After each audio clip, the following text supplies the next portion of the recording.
pembicara kedua kami. Ini ya, sudah ya. Baik, halo Margo, halo Ibu Karina. Maaf, saya tidak pakai kamera karena saya lagi di jalan dari Banyumas ke Semarang. Saya di sini hari ini dan terima kasih untuk Sekretariat ASEAN dan FMDV yang sudah adanya event ini dan mengundang saya untuk berpartisipasi. Jadi yang akan saya lakukan adalah, nama saya adalah Erlangga, saya dari Deloitte, dan saya membantu klien dan investor, dan project owner dan investor untuk membantu mengembangkan project dan mengembangkan modal finansial mereka jadi investor bisa tertarik ataupun yang kebalikannya. Jadi berikutnya, jadi ini adalah objektif dan output dari aktivitas ini. Jadi apa yang saya ditugaskan sebagai temanya adalah apa sih visinya dari sektor swasta, dan ini dibandingkan visinya, saya kayaknya nggak pakai visi, dan saya mau ngomongin mengenai ketertarikan lah dari investornya dan proyek seperti apa yang akan cocok yang sesuai untuk diinvestasikan. Proyek seperti apa yang memang dipertimbangkan bakalan menguntungkan nih. Dan kemudian untuk lebih mudahnya adalah mengenai bagaimana komponen proyeknya atau pemilik proyeknya bisa membantu berbagi resiko dan juga return investasinya bersama dengan sektor swasta ataupun investornya. Berikutnya,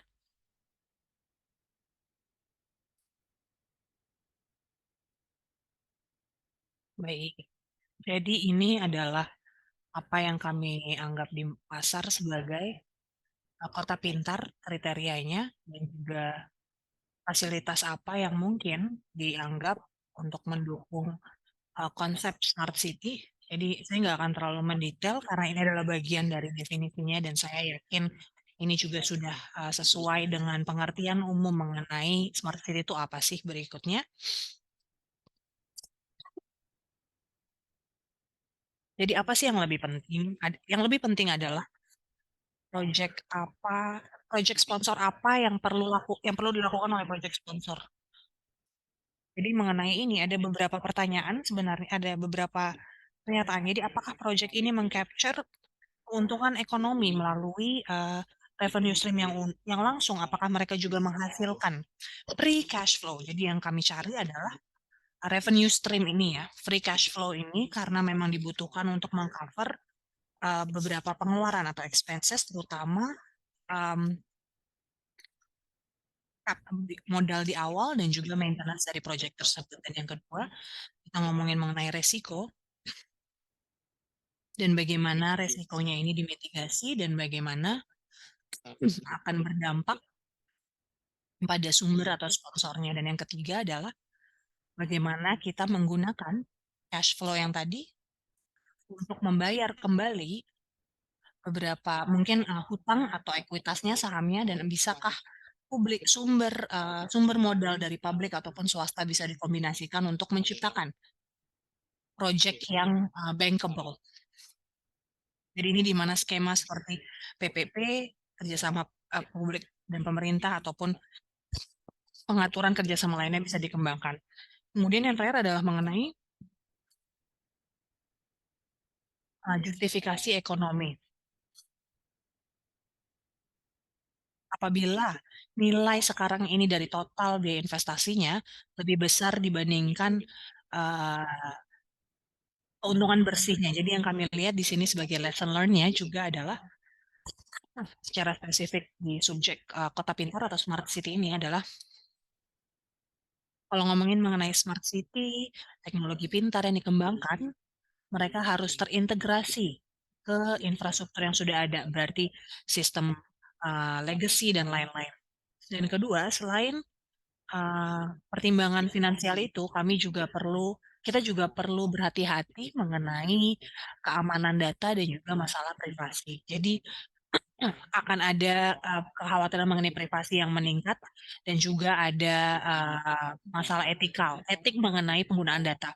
Kalau kita ngomongin konsep smart city, ini juga mengenai bagaimana kita mengumpulkan dan menganalisis data untuk keuntungan publik. Dan yang ketiga adalah apakah, kerangka kerja peraturan perundang-undangan dan hukum ini siap untuk mendukung infrastruktur dan kemitraan seperti ini. Dan yang keempat, tentu saja adalah mengenai interoperabilitas karena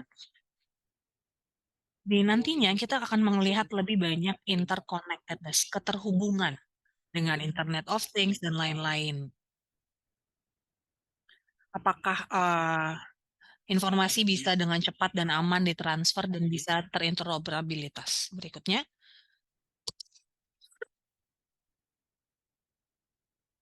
baik. Jadi kalau kita melihat bagaimana peluang ini bisa, mmm, lebih dikejar, pertama sebagai pemilik project atau project owner.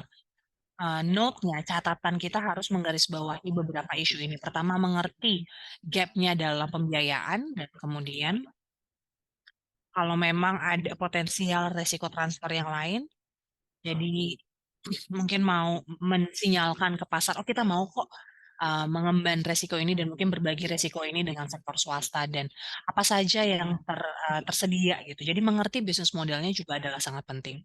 Dan yang kedua, bagaimana bagaimana nilai dihasilkan. Jadi kan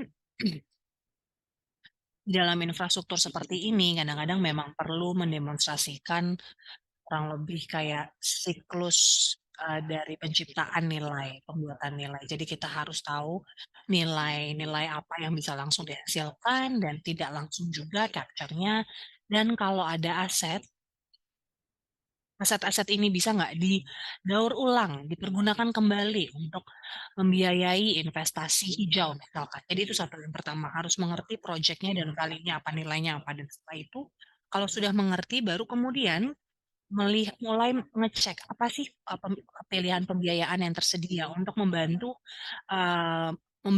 project ini dan kemudian yang ketiga adalah, delivery seperti apa. Dalam hal procurement dan kemitraan seperti apa yang bisa dilakukan. Jadi kurang lebihnya ini adalah 3 step-nya, 3 langkahnya dan menurut saya apa yang paling penting adalah butuh step nomor satu itu sangatlah penting. Berikutnya, slide berikutnya.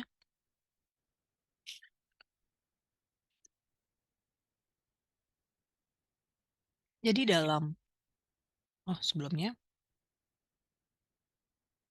jadi saya tahu saya 2 menit lagi dan ini adalah slide yang paling penting sebenarnya.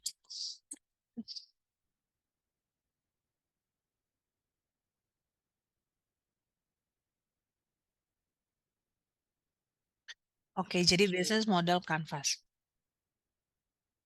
Jadi Anda butuh membuat kayak gini, Canvas business model untuk mengerti model bisnisnya kayak apa.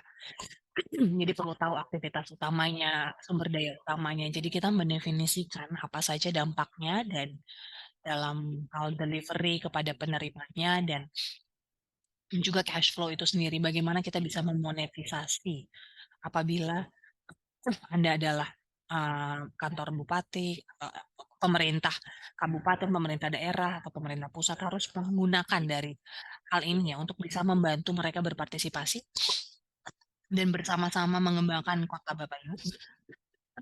Jadi bisnis model Canva seperti ini adalah sesuatu yang bisa membantu, dan dikembangkan dan dikolaborasikan dengan sektor swasta. Jadi sepertinya, mmm, dari perspektif sektor swasta ya seperti ini dan berdasarkan mengenai bagaimana kita bekerja sama dan berkolaborasi dengan berbagai pemangku kepentingan, terutama sektor swasta. Jadi itu saja dari saya. Terima kasih Margo, terima kasih Karina untuk peluangnya, untuk kesempatannya. Saya kembalikan ke Anda.